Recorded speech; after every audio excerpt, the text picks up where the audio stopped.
You are now watching the M2 Show. Yeah. M2 Show. The M2 Show. Yeah. Ha.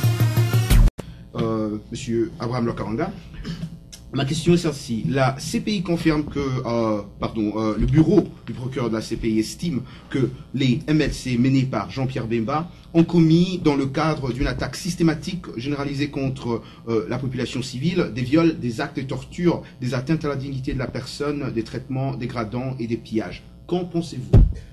Encore une fois, de ces accusations. Je vous remercie de la question et surtout de l'opportunité que vous nous donnez de pouvoir apporter notre point de vue, notre opinion à cette grave situation qui aujourd'hui a bouleversé l'échiquier politique au Congo.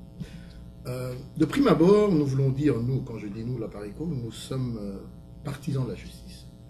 Nous croyons que si des faits sont établis, ou s'il y a des présomptions de faits qui auraient pu être établis, il est important qu'une enquête soit menée. Il est important que celui qui est aujourd'hui accusé de tous les maux, M. Jean-Pierre Bemba, soit entendu, qu'il soit défendu et que justice soit faite. Parce que il nous semble que à la lecture de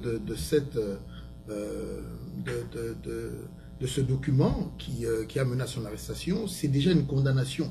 Lorsque vous le lisez bien, vous voyez qu'il n'y a pas de porte de sortie. Le procureur, lorsqu'il parle, il martèle, il est convaincu que Jean-Pierre est un tortionnaire. Mais regardons les choses.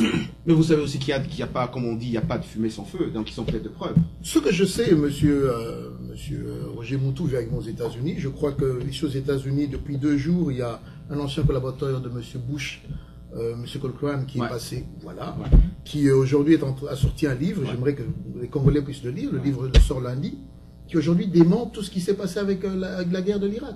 Et ceci devrait nous aider, nous, Congolais, à comprendre comment le jeu politique, la manipulation politique se fait à grande échelle. Aujourd'hui, ce monsieur est en train de dire des choses qui sont vraies. Et vous pouvez faire toute l'analyse et comprendre pourquoi des grands responsables, des grands généraux de ce pays qui ont été des héros à la guerre, qui ont défendu la première guerre, ont dû à la fin se départir de ce régime-là.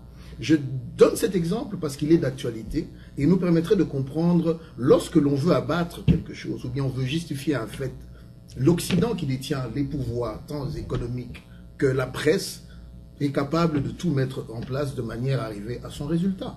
J'aimerais de ce côté-là qu'on laisse l'enquête continuer, que M. Jean-Pierre Bemba et ses partisans se tranquillisent, que l'action se déroule, mais de l'autre côté, nous demandons que justice soit faite. On ne voudrait pas assister aujourd'hui à une justice de poids, de mesure.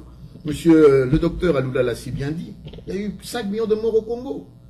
Plus récemment, il y a eu des tueries dans le Bas-Congo, plus de 200 morts. On vient de découvrir des charniers à l'est du Congo. Je passe de plusieurs faits. Il y a plusieurs catastrophes qui ont été démontrées. Les droits de l'homme sont venus au Congo, ils le disent, les droits ne sont pas rétablis.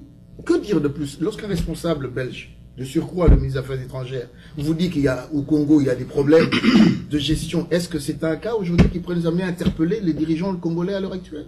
On parle des droits de l'homme non respectés, ça voudrait dire quoi? Il y a eu des tueries aujourd'hui à Kinshasa, des journalistes qui ont été tués.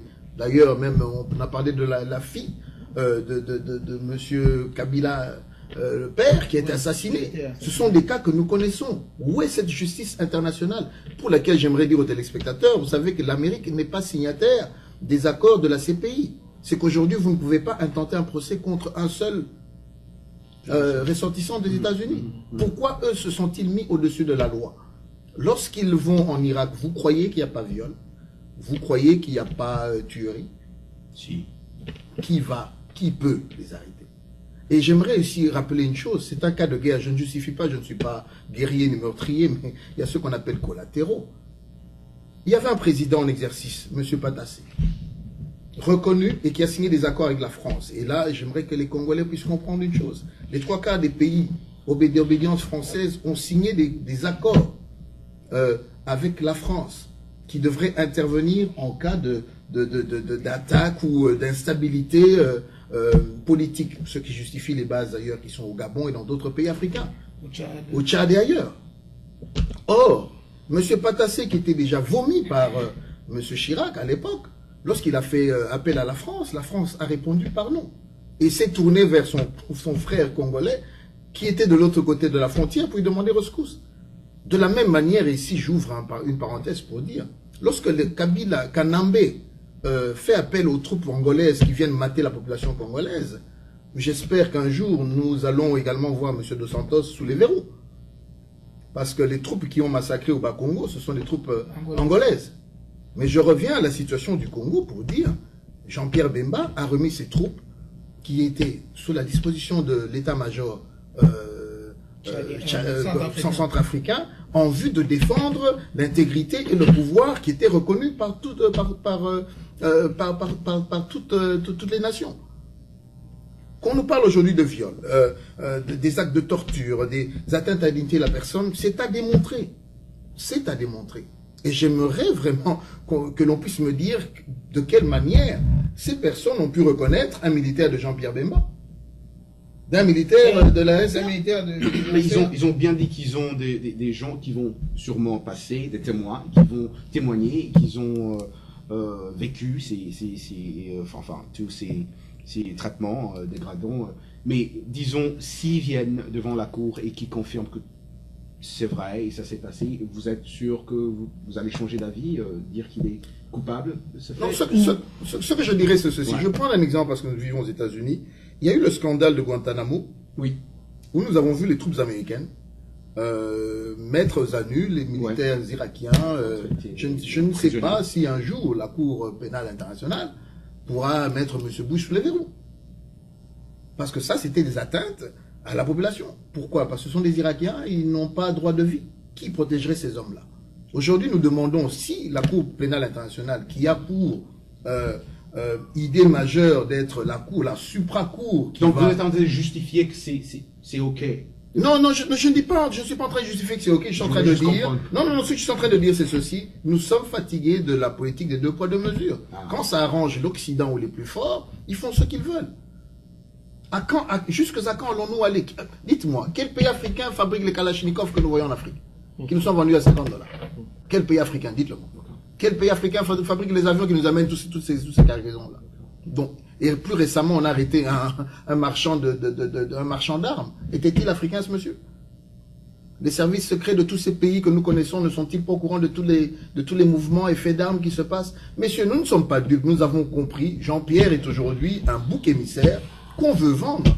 Et c'est un message qu'on veut nous donner. Encore une fois, c'est la même manière qu'on nous a enlevé Lumumba qui lui était propre. Et personne n'a parlé. Aujourd'hui, c'est la même chose. Je nous pose une question, monsieur. J'aimerais que nous puissions un peu explorer. Lorsqu'ils ont organisé le 1+4 en Afrique du Sud, ils ont convoqué les Congolais, tous les belligérants. À quel titre l'Occident, via l'Afrique du Sud, a financé plus de, c'était quoi, 200 millions? 1 milliard. Près d'$1 milliard.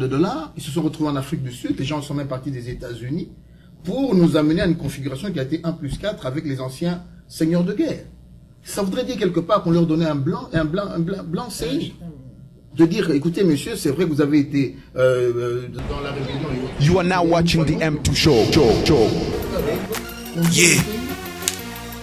M2 Show. The M2 Show. Yeah. Ha.